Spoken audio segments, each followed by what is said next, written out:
샬롬 할렐루야. 창세기 4장 12, 13절입니다. 네가 밭을 갈아도 땅이 다시는 그 효력을 네게 주지 아니할 것이요 너는 땅에서 피하며 유려하는 자가 되리라. 가인이 여호와께 아뢰되 내 죄벌이 지기가 너무 무거우니이다. 창세기 강의 87번째입니다. 하나님께서는 살인을 한 가인에게 여러 차례 회개할 기회를 주셨지요. 그러나 가인은 끝까지 이 기회를 뿌리쳤습니다. 결국 가인은 공의 가운데 두 가지 저주를 받았지요.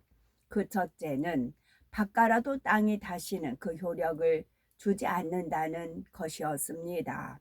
이는 하나님의 은혜가 삶의 터전에서 떠남으로 윤택함을 누리지 못한다는 의미이지요.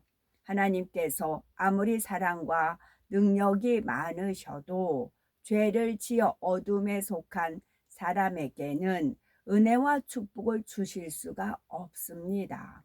그러나 누구든지 하나님의 말씀대로 순종하여 빛 가운데 거하면 하나님의 인도와 보호를 받을 수가 있습니다. 삶의 터전에서 열매를 풍성히 거둘 수가 있지요. 성경의 예를 들면 창세기 26장에 보면 이삭이 흉년을 피해서 거주지를 옮기는 장면이 나옵니다. 그때 하나님께서 이삭에게 나타나셔서 2절에서 4절에 애굽으로 내려가지 말고 내가 네게 지시하는 땅에 거하라. 이 땅에 유하면 내가 너와 함께 있어 네게 복을 주고 내가 이 모든 땅을 너와 네 자손에게 주리라. 내가 네 아비 아브라함에게 맹세한 것을 이루어 네 자손을 하늘의 별과 같이 번성케 하며 이 모든 땅을 네 자손에게 주리니 네 자손을 인하여 전하 만민이 복을 받으리라 라고 말씀하십니다. 하나님께서는 아브라함에게 약속의 땅으로 주신 지역에 이삭이 머물러 살기를 바라셨지요. 잠시 흉년이 들었다 하여 하나님께서 주신 땅을 버리고 떠난다면 이는 하나님의 약속을 믿지 않는다는 증거입니다. 이삭은 하나님을 믿음으로 그 말씀에 그대로 순종하였지요. 그러자 정말 놀라운 축복이 임했습니다. 창세기 26장 12에서 13절에 이삭이 그 땅에서 농사하여 그 해에 100배나 되었고 여호와께서 복을 주심으로 그 사람이 장대하고 왕성하여 마침내 거부가 되었다 했습니다. 이처럼 누구나 하나님의 말씀에 순종하면 땅이 효력을 그 사람에게 내어줍니다. 곧 하나님께서 그 사람의 삶의 터전에 놀라운 축복을 내리신다는 사실이지요. 하나님께서는 이러한 내용을 율례로 정해서 이스라엘 백성에게 주셨습니다. 바로 레위기 25장 3, 4절의 안식년 제도이지요. 너는 6년 동안 그 밭에 파종하며 6년 동안 그 포도원을 다스려 그 열매를 거둘 것이나 제7년에는 땅으로 쉬어 안식하게 할지니 여호와께 대한 안식이라. 너는 그 밭에 파종하거나 포도원을 다스리지 말라라고 명하셨습니다. 이는 출애굽한 이스라엘 백성들이 광야에 있을 때에 주신 말씀으로 장차 가나안 땅에 들어가서 지켜야 할 율례 중에 하나였지요. 가나안은 젖과 꿀이 흐르는 기름진 땅입니다. 그 땅에 들어가 정착하거든 6년 동안 농사를 지은 다음에는 7년째에는 땅을 쉬어 주라는 말씀이지요. 육신의 생각을 가진 사람들은 이 말씀에 순종하기가 어렵습니다. 그래서 하나님께서는 레위기 25장 20에서 22절에 부가 설명을 해 주시지요. 혹 너희 말이 우리가 만일 제7년에 심지도 못하고 그 산물을 거두지도 못하면 무엇을 먹으리요 하겠으나 내가 명하여 제6년에 내 복을 너희에게 내려, 내 복이라고 하셨어요. 내 복을 너희에게 내려 그 소출이 3년 쓰게 족하게 할지라. 너희가 8년에는 파종하려니와 묵은 곡식을 먹을 것이며 제9년 곧 추수하기까지 묵은 곡식을 먹으리라. 즉 6년째에 풍년을 주셔서 앞으로 3년 동안 쓸 것을 넉넉하게 주시겠다고 약속하셨습니다. 왜 3년 양식이 필요합니까? 7년째 먹을 양식은 당연히 필요하고 7년째에 일을 안 했으니 8년째에 먹을 양식도 필요하지요. 또한 8년째에 파종한 보리나 밀은 그 이듬해인 9년째가 되어야 추수할 수가 있습니다. 그래서 제9년 곧 추수하기까지 묵은 곡식 곧 6년째에 추수한 양식을 먹으리라 하신 것입니다. 하나님께서는 이처럼 말씀에 순종하는 자녀들을 끝까지 다 책임져 주십니다. 말라기 3장 10에서 12절에 만군의 여호와가 이르노라 너희의 온전한 11조를 창고에 들여 나의 집에 양식이 있게 하고 그것으로 나를 시험하여 내가 하늘 문을 열고 너희에게 복을 쌓을 곳이 없도록 붙지 아니하나 보라. 만군의 여호와가 이르노라 내가 너희를 위하여 황충을 금하여 너희 토지 소산을 멸하지 않게 하며 너희 밭의 포도나무의 과실로 기한 전에 떨어지지 않게 하리니 너희 땅이 아름다워짐으로 열방이 너희를 복되다 하리라. 만군의 여호와의 말씀이니라 하셨습니다. 너희 땅이 아름다워짐으로 밟고 다니는 땅도 있지만 우리 마음밭에 땅도 있는 것입니다. 이처럼 온전한 11조를 드리면 하나님께서는 사업터나 일터를 지켜주시고 복을 내려주십니다. 하나님께서 불필요한 지출을 막아주시고 하늘 문을 열고 복을 부어주시지요. 그런데 11조를 내기가 아까워 안 드리면 하나님께서 지켜주실 수가 없습니다. 혹 사기꾼이 속이고 있을 때에 알려주시거나 막아주실 수가 없고 사고나 질병으로부터 지켜주실 수가 없습니다. 결과적으로 11조에 해당하는 액수보다 훨씬 큰 금액을 손해보는 일이 생깁니다. 이 또한 땅으로부터 그 효력을 얻지 못하는 것입니다. 이것이 가인에게 임한 첫째 저주였습니다. 둘째 저주는 땅에서 피하며 유리하는 자가 된다 하였지요. 이는 아버지로부터 물려받은 모든 것을 잃고 터전을 떠날 수밖에 없다라는 의미입니다. 가인처럼 피치 못할 이유로 혹은 타인에 의해서 강제로 유리하는 자가 되는 일은 매우 큰 벌이지요. 주로 전쟁 난민이 되거나 포로로 끌려가는 경우 유리하게 됩니다. 참으로 비참한 신세가 되지요. 그래서 열왕기하 21장 8절에 보면 만일 이스라엘이 나의 모든 명령과 나의 종 모세의 명한 모든 율법을 지켜 행하면 내가 그들의 발로 다니는 그 열조에게 준 땅에서 떠나 유리하지 않게 하리라 했습니다. 그런데 이어지는 구절에서 남유다의 므낫세 왕이 저지른 악행이 나옵니다. 므낫세는 우상 숭배를 너무 심하게 했는데 심지어 자식들을 불에 태워 제사 지내기까지 하였지요.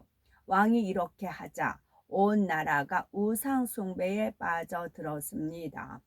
이에 대해서 역대하 33장 9절에는 유다와 예루살렘 거민이 므낫세의 꾀임을 받고 악을 행한 것이 여호와께서 이스라엘 자손 앞에서 멸하신 열방보다 더욱 심하더라 했습니다.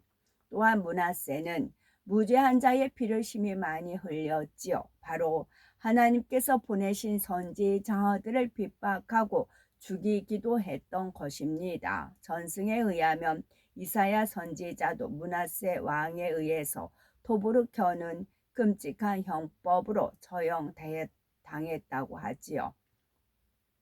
이에 하나님께서는 므낫세를 심판하십니다. 역대하 33장 11절에 여호와께서 아수르 왕의 군대 장관들로 와서 지게 하심에 저희가 므낫세를 사로잡고 쇠사슬로 결박하여 바벨론으로 끌어간지라 했습니다.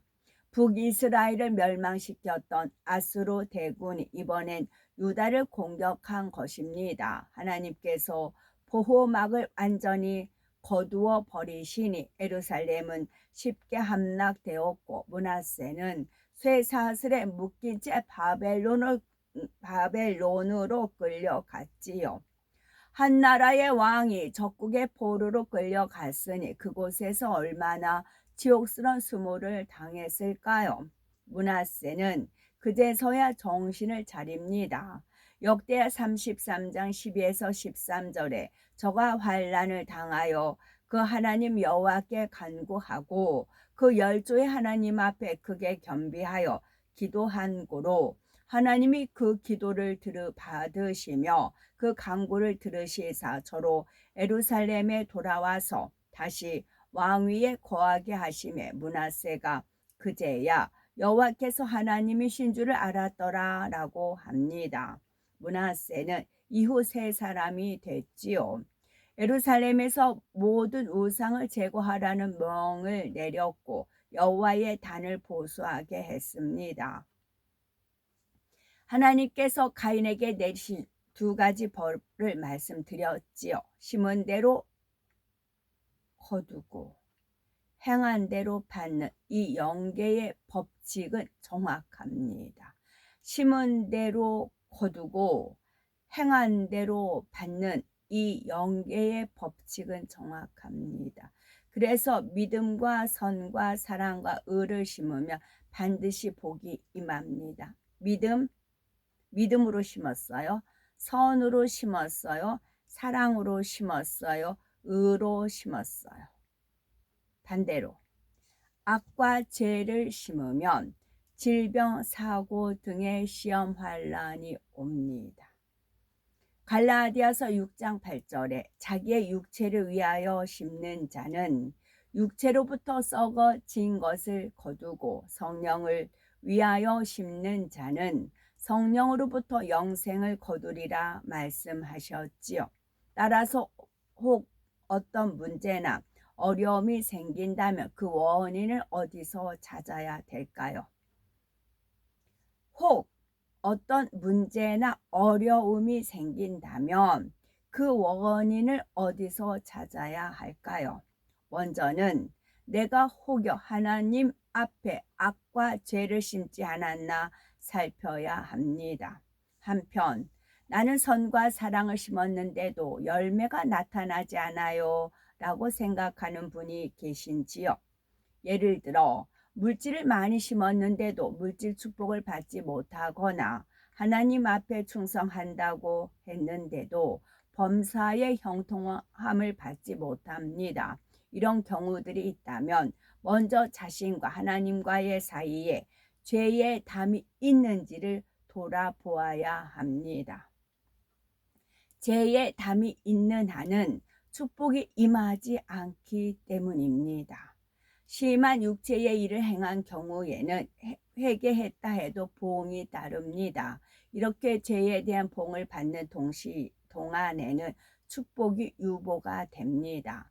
본인은 열심히 심는다고 하는데도 심은 대로 열매를 거두지 못하고 축복 기도를 받아도 축복이 임하지 않지요.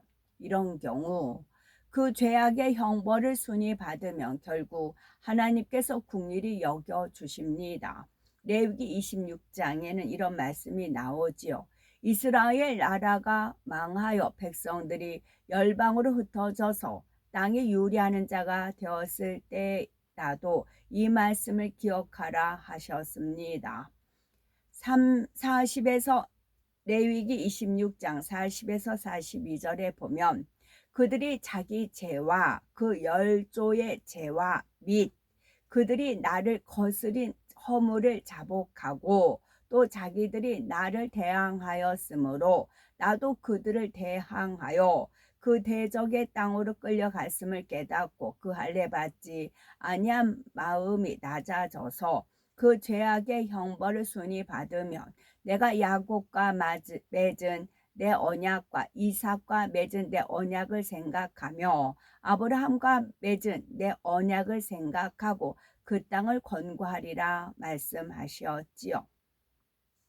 또한 44절에는 그런즉 그들이 대적의 땅에 거할 때에 내가 실어버리지 아니하며 미워하지 아니하며 아주 멸하지 아니하여 나의 그들과 세운 언약을 폐하지 아니하리니 나는 여호와 그들의 하나님이 됨이라 하셨습니다.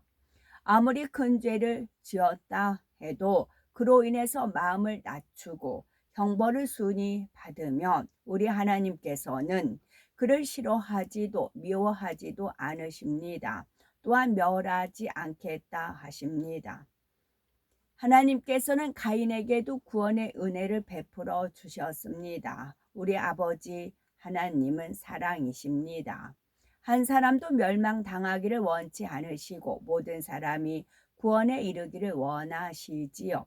이러한 사랑 가운데 계속해서 가인에게도 회개의 기회를 주셨습니다. 가인은 하나님께서 자신의 악행을 드러내시고 그로 인해 임할 형벌을 말씀하시자 두려움을 느낍니다. 그리고 비로소 회개하는 자세를 보이지요. 13절에 가인이 여호와께 고하되 내 죄벌이 너무 중하여 견딜 수 없나이다 라고 고백했던 것입니다. 그런데 가인의 이 고백은 마음 중심에서 나온 회개는 아니었습니다. 단지 자신이 받게 될 벌이 두려워서 죄를 시인한 것뿐이지요. 하나님께서는 이런 회개를 원치 않으십니다. 진정에서 우러나는 회개를 원하시지요. 바로 사랑의 회개를 원하십니다. 그러면 사랑의 회개란 무엇일까요? 비유를 들면 우리가 부모님을 너무 사랑하고 마음 중심에서 존경한다고 합시다. 그런데 그만 부모님이 가장 싫어하는 행동을 하고 말았습니다. 이 사실을 부모님이 알게 되었지요. 이때 부모님을 진정 사랑하는 자녀라면 당연히 부모님 앞에 나아가 마음 중심에서 나오는 용서를 구합니다. 사랑하는 부모님의 마음을 아프게 한 일이 너무나 죄송해서 마음을 찢는 후회를 하며 부모님께 나아가 철저히 회개하지요. 이럴 때 자녀가 부모님을 사랑하는 만큼 마음에서 느끼는 고통도 큽니다. 그런데 어떤 자녀들은 자신의 실수와 잘못으로 인해 부모님의 눈밖에 날까봐 얼른 회개합니다. 부모님의 눈밖에 나면 재산을 분배해 주실 때에 불이익을 당할 수도 있다는 계산 속에서 겉으로만 무릎 꿇는 경우가 있지요. 우리 아버지 하나님께서 믿음의 자녀들에게 원하시는 회개는 사랑하기 때문에 중심에서 돌이키는 것입니다. 사랑하기 때문에 중심에서 돌이키는 것을 우리 하나님께서는 원하십니다. 당장 어떤 처벌 받는 것이 두려워서 죄를 자백하고 회개하는 것은 진정한 회개가 아닙니다. 이런 경우는 중심에서 돌이킨 게 아니므로 언제든 동일한 죄를 다시 지을 수가 있습니다. 두려움을 주는 환경이 사라지면 마음에서 뽑아내지 못한 악의 모양이 다시 겉으로 나오기 때문입니다. 마음에서 뽑아내지 못한 악의 모양이 환경과 조건이 되면 다시 발화가 돼요. 다시 드러납니다. 그래서 마음에서 뽑아내야 됩니다. 요한일서 4장 18절에 사랑 안에 두려움이 없고 온전한 사랑이 두려움을 내어 쫓나니 두려움에는 형벌이 있음이라 두려워하는 자는 사랑 안에서 온전히 이루지 못하느니라 말씀하셨습니다. 형벌이 두려워서 억지로 계명을 지키는 사람은 하나님을 사랑한다 할 수 없습니다. 사랑하기 때문에 계명을 지키는 것이 참이지요. 이에 우리 예수님께서도 요한복음 14장 15절에 너희가 나를 사랑하면 나의 계명을 지키리라 말씀하셨습니다. 영으로 들어가서 하나님을 제일로 사랑하는 사람은 죄를 짓지 않습니다. 그런데 영으로 들어가기 전이라도 하나님을 사랑하는 사람은 혹 죄를 짓는다 해도 바로 깨닫고 회개합니다. 내가 왜 아버지 하나님의 마음을 아프게 했을까 하고 두고두고 후회하며 다시는 그런 죄를 짓지 않기 위해서 근신하며 삽니다. 이러한 사랑의 회개를 했던 대표적인 인물로 다윗을 들 수가 있지요. 다윗이 밧세바를 취하고 그의 남편 우리아를 괴계로 죽인 일에 대해 하나님께 호된 책망을 받은 일이 있었습니다. 그때 다윗은 이유나 핑계를 대지 않고 즉시로 회개하였지요. 당시 다윗의 심정이 시편 51편에 나오지요. 하나님이여 주의 인자를 쫓아 나를 궁일이 여기시며 주의 많은 자비를 쫓아 내 죄과를 도말하소서. 나의 죄악을 맑게 씻기시며 나의 죄를 깨끗이 하소서. 대저 나의 죄과를 아오니 내 죄가 항상 내 앞에 있나이다 하였습니다.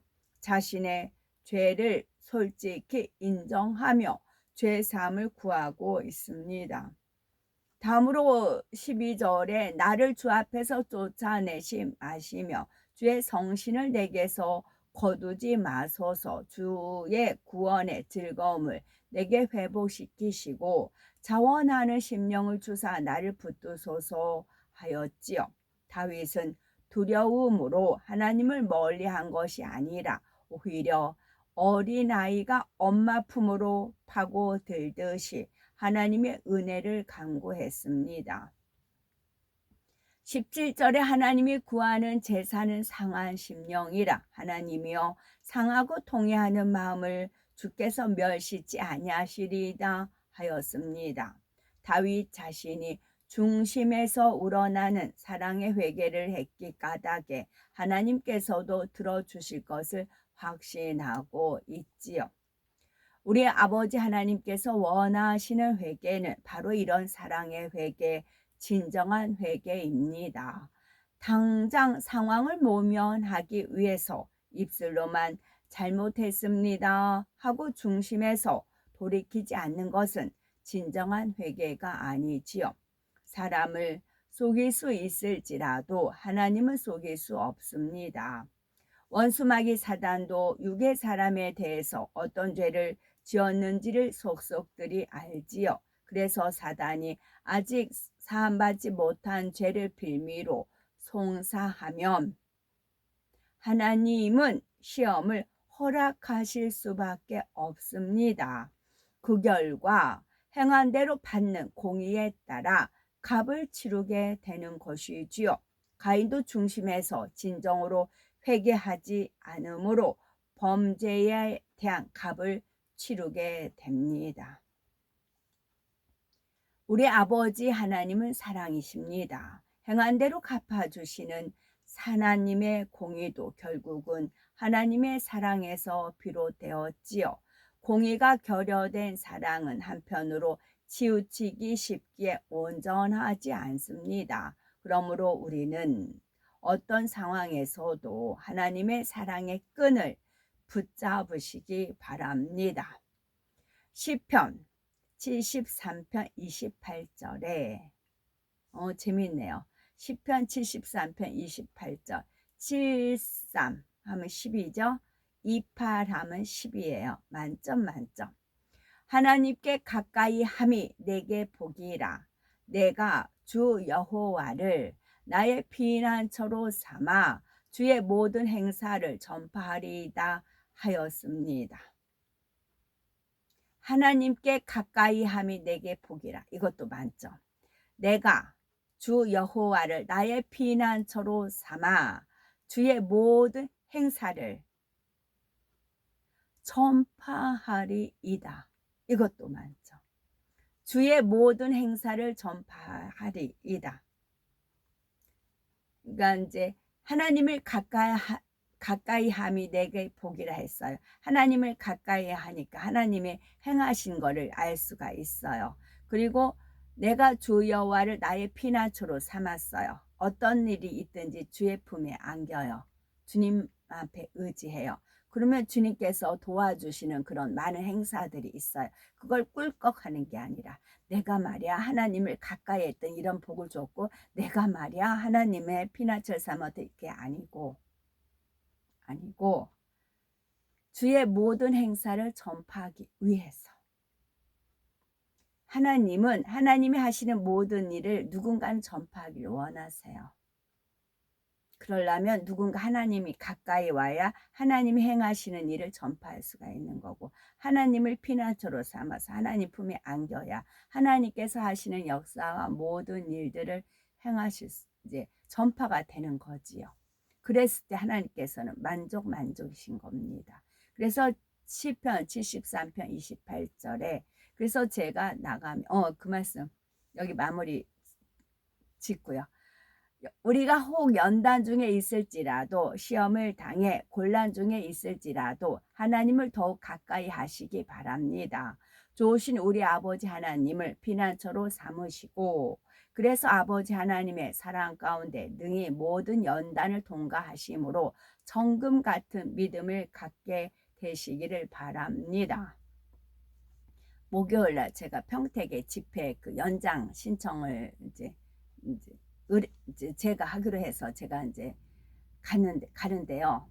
전철 타러 가는데 여기서 주의 모든 행사를 전파하리이다 그랬잖아요. 그래서 저는 하나님 주님에 이끌려서 이제 사진을 찍어요. 근데 막 찍을 때는 무지개가 처음에는 안 보였어요. 그래서 올리고 보니까 어머 무지개가 떴네. 그럼 다시 이제 무지개가 있나 하면서 무지개를 찍고 올리고 그랬어요. 그리고 요즘 봄이니까 꽃들이 굉장히 예쁜 걸 많이 심어 있잖아요. 꽃들이 저는 하나님 창조품에서 가장 아름다운 게 꽃인 것 같아요. 그 꽃잎의 색상의 그 모양들이 얼마나 예쁜 게 많은지 몰라요. 그래서 가다가 이제 그 꽃만 눈에 딱 띄면은 이제 사진을 찍어요. 그래서 전철역 앞에서 사진을 열심히 찍고 있었어요.